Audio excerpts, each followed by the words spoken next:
Kinben Book 6, Chapter 77. Ginulat na naman nga ng Calapan City Blue Phoenix ang mga taga-subaybay ng Maharlika League nang sila na ang lamang sa pagtatapos ng unang half ng laro nila laban sa Pampanga Lanterns na isa sa mga top teams ng liga. Napag-usapan nga sa halftime ang ginawang pag-score ni Mark Parcon ng 23 points noong unang quarter. Sa kabuuan nga ay nakapagtala ito ng 26 points. Pero kung napaglaro raw ito ng mahabang oras noong ikalawang quarter ay baka na doble raw nito ang puntos na nagawa nito. 28 points naman ang nagawa ni Mendez sa unang half na muli na namang nagtrending sa social media, lalo na nga nang mapanood ng marami ang ginawa nitong paghabol sa score ng kalaban sa huling minuto ng ikalawang quarter at pagkatapos ay isang tres pa ang pinansabay nito sa pagtunog ng buzzer. Makikita tuloy ang pagbigat ng atmosfera ngayon sa bench ng Pampanga dahil sa nangyaring iyon. Hindi kasi ganito ang inaasahan nila na outcome ng unang half, lalo na't hindi naman daw ganito ang senaryo ng Calapan City sa unang tatlong laro ng mga ito. Hindi raw ganito ang mga ito nang makatapat ang Cebu at Cavite na para kay Coach Miranda ay mas malakas ang kanyang koponan kung ikukumpara sa mga iyon. Napabuntong hininga na nga lang ang matanda at kinuha ang atensyon ng kanyang mga players. Kailangan daw mapag-usapan nila ng mabuti ang kanilang gagawin ngayong third quarter. Dapat daw ay mabawi nila ang momentum at kailangan na raw niyang iikot ang opensa. Parang hindi raw sapat na si Mark lang ang pupuntos. Hindi effective ang game plans na ginawa natin kanina sa kanila. Sabi nga ni Coach Miranda, hindi na nga rin daw effective ang depensa nila kay Mendez dahil masyado raw itong mabilis. Hindi na raw ito basta ma-double team ng kanyang mga players dahil nagagamit na ng ayos nito ang mga screens ng kakampi nito. Isang adjustment na nakita rin niya habang tumatagal ang laro kanina. Hindi ako papayag na matalo tayo sa second half. Dagdag pa nga nito na napatingin sa kanyang mga players, lalo na kay Mark Parcon. Pero hindi pa naman nawawala ang isa nating plano. Kailangan nating mag-stick sa una nating ginawa sa kanila. At iyon ay ang ma-foul ang majority ng kanilang mga players para sa last quarter ay malaki ang chance na mahirapan sila sa player na ipapasok. Kahit pa sabihing na overcome nila ang penalty noong unang quarter, hindi pwedeng madala pa nila iyan kapag nasa crucial na ang laro. Mag-stick tayo kung saan tayo malakas, ang ilalim ng basket. Iyon ang atakihin ninyo, lalo ka na Mark at Billy. Humanda ka rin, Kennedy. Napatingin nga rin si Coach Miranda kay Thompson. Rebounding, basket defense, work up on your area, Ryle. You're one of the best centers in this league, so don't make yourself a loser against Calapan big men. Protect the basket at all your might. Seryosong winika pa nga ni Coach Miranda at napatango naman si Bryle Thompson na marahang napaseryoso. Hindi niya magugustuhan kung matatalo siya ng mga players ng Calapan sa lugar na kung saan ay malakas siya. Sa bench naman ng Calapan City ay makikita nga ang kalmadong pakikipag-usap ni Coach Isaiah sa kanyang mga players. Naroon nga rin ang kanyang mga assistants na nagbibigay na rin ng suhestyon. Si Ricky nga ay seryosong nakikinig at kahit nga raw nakalamang sila ng isa sa kalaban ay posibleng ito raw ang mag-trigger sa mga ito na mas maging magaling sa second half. Ingat pa rin kayo sa mga fouls. Ingat pa rin kayo sa fouls. Third quarter pa lang. Sabi nga ni Coach Isaiah at napatango naman ang kanyang mga players. I-double team ninyo si Parcon kapag nasa kanya ang bola. Malaking threat siya para sa pag-score ng Pampanga. Dagdag pa nga ni Isaiah na ikinatango naman ang kanyang mga manlalaro, lalo na nga sina Baron, Carlo, Dre at Larry. Pero huwag din ninyong aalisin ang mata ninyo kay Olis. Marlon ang rebounds at depensa sa painted area. Sabi pa nga ni Isaiah na agad naman ikinatango ni Magbuo. Nakatabi si Shaquille na hindi raw muna niya paglalaruin dahil kailangan daw niya ito kung sakaling magkaroon ng maraming foul si Marlon mamaya. Kailangan daw niyang may papalit dito na matangkad dahil kahit pa raw sabihin na pwede si Marky ay iba pa rin daw kung mapaglalaro niya ang batang ito para mag-improve lalo sa ligang ito. Ilang sandali pa nga matapos ang mga kaunting palabas sa loob ng court ay tuluyan nang natapos ang halftime break. Makikita na nga muli ang pag-iingay ng crowd at pagseryoso ng mga manlalaro ng ibang teams na nanonood ng laban. Sa pagpasok nga ng mga manlalaro ng Pampanga ay makikita pa nga ang pagpalo ni Coach Miranda sa likod ng mga ito. Tila isang pampagising ito at pagkatapos ay nagsalita siya ng malakas sa mga ito. Huwag kayong magtimpi. Gusto kong hindi na maulit ang nangyari sa unang half. Yes coach! Sigaw nga ng 5. Ang maglalaro nga para sa Pampanga ay ang starting 5 nilang sina Lacerna, Olis, Parcon, Mical at Thompson. Makikita nga rin ang paghinga ng malalim ni Lacerna at si Parcon naman na kasunod nito ay napakuyom ng marahan. Si Olis naman ay napatingin sa player ng kabilang team nang may maliit na ngiti dahil maglalaro na raw uli si Ibanez. Kasama naman nga ni Ricky Mendez sina Dre Sanchez, Carlo Ibanez, Tristan Agoncillo at Marlon Magbuo. Sa pagsambot nga ni Mendez ng bola mula sa pasa ni Magbuo ay dito na nga nag-ingay ang Pampanga crowd. Defense! Defense! Defense! Sinalubong na nga si Mendez ni Lacerna sa pagdating nito sa gitna at makikita na nga kaagad ang pagtakbo ni Marlon para sa pagbibigay ng screen. Mabilis na kumaliwa si Mendez, mabilis na kumaliwa si Ricky at bumangga naman kaagad si Lacerna kay Magbuo. Sa pagkakataong ito nga ay si Thompson na ang nasa tapat ni Mendez na bumigla ng atras. Kasunod nga ng pag-atras niyang iyon ay ang bigla niyang pagyuko at ang mga manonood ay napaseryoso sa duck-in move ni Mendez na nagawang maiwanan kaagad ang defender niyang si Thompson. Sa pag-abante nga ni Ricky ay dito na nga siya bumigla ng iwas sa humarang sa kanyang si Mical. Ginamit niya ang kanyang bilis at muli na naman nga niyang ipapakita sa Pampanga na wala raw makakapigil sa kanya kapag ganito siya maglaro. Pambihirang Mendez ito, sabi naman ni Coach Miranda, at sa pagsugod ni Mendez sa basket ay siya naman paglitaw ni Parcon na nagdidilim ang paningin. Masyado kang kampante. Ako ang pipigil sa iyo ngayon.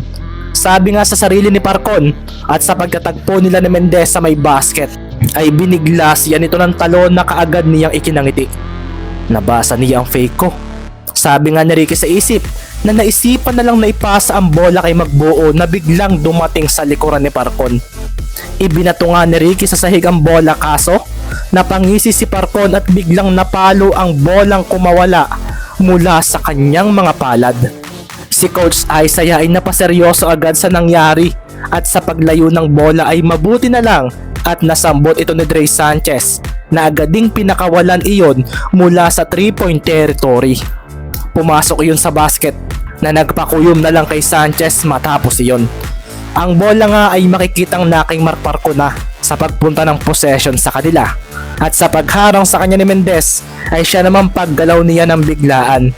Ibinalik nga niya ang bola kay Lacerna at kasunod nito ay ang pagbangga ni Ricky sa humarang na si Thompson. Nakadiretso si Lacerna at nang humabol sa kanya si Agoncillo ay bigla niyang ipinasa ito kay Mical. Kasunod nga noon ay ang mabilis niyang pagtakbo at bumalik muli ang bola sa kanya. Huminto nga si Lacerna sa kanyang paglampas sa gitna. Hindi siya nagmadali at hinintay nga niyang makababa ang lahat. Dito na nga rin makikita ang pagbibigay sa kanya ng screen ni Parcon at sa pagbangga ni Mendez dito ay dito na nga sabay na tumakbo ang tambalang Lacerna Parcon papunta sa basket. Si Ricky nga ay hindi basta nakasabay kay Parcon kaso dito naman bumigla ng dating si Agoncillo. Isang double team ang ibinigay nila kay Parcon na ngayon ay haatake sana sa basket dahil nasa kanya ang bola. Pero hindi ito tumuloy at muling ibinalik kay Lacerna ang bola. Sa pagtama nga nito sa palad ni Lacerna ay hinampas lang niya ito ng biglaan at dito na nga makikita ang paglitaw ni Mical na agad na humarap sa basket at tumalon. Si Marlon nga ay napakuyom na lang dahil hinarangan siya ni Thompson habang si Agoncillo naman ay agad na naharangan ni Parcon. Si Ricky naman ay nakawala kaso hindi niya naabutan si Mical na walang kahirap-hirap na umiskor ng malapitan sa basket. Nang bumalik naman kay Ricky ang bola ay inalala niya ang nangyaring turnover sa kanya kanina. Nakita niyang nahuli ni Parcon ang kanyang galaw sa may basket kaya may isang bagay siyang susubukan daw ngayon. Sa pagdating nga niya ay dito na nga makikita ang pagharang sa kanya nila Serna, at sa paglapit naman ni Tristan para bigyan siya ng screen ay dito na nga siya bumigla ng abante at iniwanan ang kanyang katapatan. Mabilis nga niyang hinanap si Parcon, at sa pagharang sa kanya ni Mikal ay dito na nga niya pinatalbog ng mababa ang bola. Sa paglapit ng kanyang defender ay siya namang mabilis niyang paglayo. Hinanap nga ni Ricky kung nasaan si Parcon, at kung wala raw ito ay ipapasa niya kay Carlo ang bola. Sa paghabol sa kanya ni Mikal ay siya namang pag-iwas niya rito, at sa pagdating ni Parcon ay doon na nga niya mabilis na ipinasa ang bola. Dumiretso ito kay Carlo na pagkasambot ay wala nang alinlangan na tumalon papunta sa basket. Isang one-handed shot ang ginawa ni Ibanez, kaso hinampas ito ni Thompson na naging dahilan upang masira ang ikot ng bola kahit hindi ito naabutan nito. Biglaan kasi iyon, at makikita naman na sa paglapag ni Carlo ay napakuyom na lang siya. Akala ko mabubutaan ako ng center nilang ito. Sabi na nga lang ni Carlo sa sarili, at ang rebound naman ay nakuha ni Magbuo. Bago nga siya lumapag ay ibinalik na niya ang bola sa basket sa pamamagitan ng isang putback dunk. Pero hindi pa pala sure points iyon, dahil mula sa likuran ni Magbuo ay makikita na nga lang ang point guard ng Pampanga na sila Serna na pinalo ito pababa. Tumapon ng bola sa likuran ni Magbuo, at sa paglapag nila Serna ay agad niyang naabutan iyon. Doon na nga nagwala ang crowd ng Pampanga, at sa pagharap niya sa side nila ay siya namang paglitaw ni Mendez. Hinarangan siya nito, at dito na nga marahang napangiti sila Serna na pinalo ang bola pakaliwa na agad na nasambot ni Mark Parcon. Mabilis na nagtakbuhan ang mga manlalaro, at kung titingnan ay maganda ang paunang depensa ng Pampanga sa kalaban nila na hindi pa rin nakaka-score. Kanya-kanya na nga uli ng pwesto sa side ng Pampanga ang mga players, at sa pagdating ni Mark Parcon ay bigla na lang niyang inatake ang depensa ni Ibanez. Babanggain niya ito, at si Carlo naman ay alam na bibigla ito ng kaliwa, kaso hindi iyon ang nangyari dahil dumating sa likuran nito sila Serna. Binangga naman ni Mark Parcon si Ibanez na naging dahilan upang ito ay maiwan. Dito na nga napatakbo si Carlo, kaso ipinasa na kaagad nila Serna ang bola kay Mikal na pinostehan si Agoncillo. Persahan niyang pinaatras ito, at napangiti naman si Tristan. Iniisip mo bang matatalo mo ako? Bulalas nga ni Tristan, at napaseryoso siya nang pumihit ng ikot si Mikal. Dumiin din ang siko nito sa kanya, at sa paglampas nito ay doon na nga napaseryoso si Tristan dahil bumangga siya kay Thompson. May screen ng big man na nakaabang kay Tristan, at sapul ang mukha niya sa bisig nito. Si Mikal naman ay walang takot na tumalon, at dito na nga rin napatalon si Magbuo. Ang mga manonood naman ay napakuyom dahil sa pagdakdak ni Mikal ay doon naman makikita ang paghampas ni Magbuo sa bola. Nayanig ang board at nagmintis ang dunk ni Mikal. Nasira ni Magbuo ang kanyang bitaw, at sa paglapag nilang dalaw sa ibaba ay doon naman makikita ang pagdating ni Billy Olis na agad na sinambot ang bola. Tumalon nga ito, at dito nga ay walang choice si Tristan. Sinabayan niya ito, ngunit iniiwas ni Olis ang bola, at ang braso nito ang kanyang natamaan. Kasunod nga ng silbato ng referee ay ang pagbitaw ni Olis ng isang left-handed reverse layup na nagpakawala ng nakakabinging cheer mula sa mga supporters nila. Basket counted! Bulalas ng referee, at sa paglapag ni Olis ay agad niyang pinagmasdan si Agoncillo na napaatras mula sa kanya. Tiningalaan niya ito, at si Tristan naman ay marahang napangiti at napakuyom. Niyayabangan mo yata ako ah. Bulalas ni Tristan Agoncillo, at hindi naman sumagot si Olis. Naglakad na lang ito papunta sa free throw area para sa isa pa niyang bonus shot. Nagpwestuhan na nga ang mga manlalaro. Si Ricky naman na nasa likuran ay mukhang alam na ang pinaplano ng kalaban base sa mga naging galawan daw ng mga ito sa nakalipas na minuto ng ikatlong quarter. Ngayon nga ay napatingin siya bigla sa mga kalaban dahil nakita niya ang pagsenyas ng pasimple ni Thompson kay Olis. Makikita nga rin si Mikal na napatingin sa kanyang nasa unahan na si Agoncillo. Pinakawalan na nga ni Ollis ang bola para buuin ang kanyang 3-point play, kaso nagmintis iyon na kinaseryoso ng ilang supporters nila. Ang bola nga ay bumalik paloob at dito na nga bumigla ng hawi si Thompson sa nasa unahan niyang si Magbuo na naghahanda na para sa rebound. Pasimple niyang hinawakan ang jersey nito upang hindi kaagad makatalon. Si Tristan naman ay tatalo na sana, kaso dumikit sa kanya si Mikal at sa pagbaba ng bola ay si Parko na nga ang dumating mula sa likuran. Tumalo na nga ito at dito na nga rin napatalon si Ibanez. Ang mga manonood ay napaseryoso dahil si Parkon ang nakakuha ng offensive rebound at sa paglapag niya ay dakot-dakot na ng mga kamay niya ang bola. Dito na nga siya bumigla ng pagkaliwa at harap sa basket. Sa pagdiretso niya ay dito na nga siya napaseryoso lalo dahil sa tabi niya ay narito na nga si Mendez. Hinuli nga nito ang bolang kanyang hawak at naiiwas niya ito. "Kuya, akin na muna!" Sigaw naman nila Serna at sa paghinto ni Parkon ay dito na nga napaseryoso si Ricky dahil bigla itong tumalo ng patras. Isang fade away jump shot ang bibitawan ni Mark at dito na nga makikitang huli na ang depensa ni Mendez at Carlo. Makikita nga ang munting pagngiti ni Parkon. "Hindi ninyo ako kaya," sabi niya sa sarili at sa pagbitaw niya sa bola ay doon naman lumitaw si Dre Sanchez na hinampas ito mula sa likuran niya. Sila Serna at Coach Miranda ay napaseryoso dahil sa nangyaring iyon at sa pagbulusok ng bola ay siya naman pagdating ni Mendez para roon.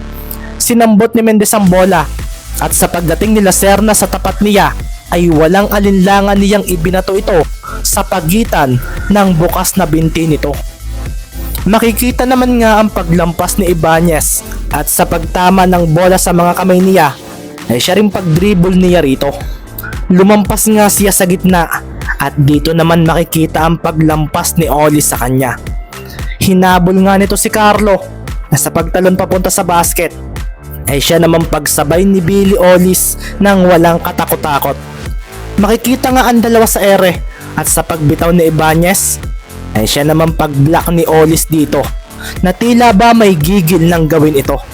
Sa paglapag nga ng dalawa ay dito na rin napaseryoso si Carlo dahil naalala na niya kung sino itong si Billy Ollis na kanina pang parang may galit sa kanya kapag sila ay magkatapatan. Magandang araw. Para sa mga gustong magbasa rin ng advanced chapters dito sa YouTube channel natin, mayroon din tayong available para sa inyo. Pindutin lang ninyo ang join button na makikita ninyo sa channel at magkakaroon kayo ng tatlong choices: 25 pesos, 49 pesos at 199 pesos. Ang dami ng chapters na inyong mababasa ay nakadepende sa presyo na inyong pipiliin. Maraming salamat.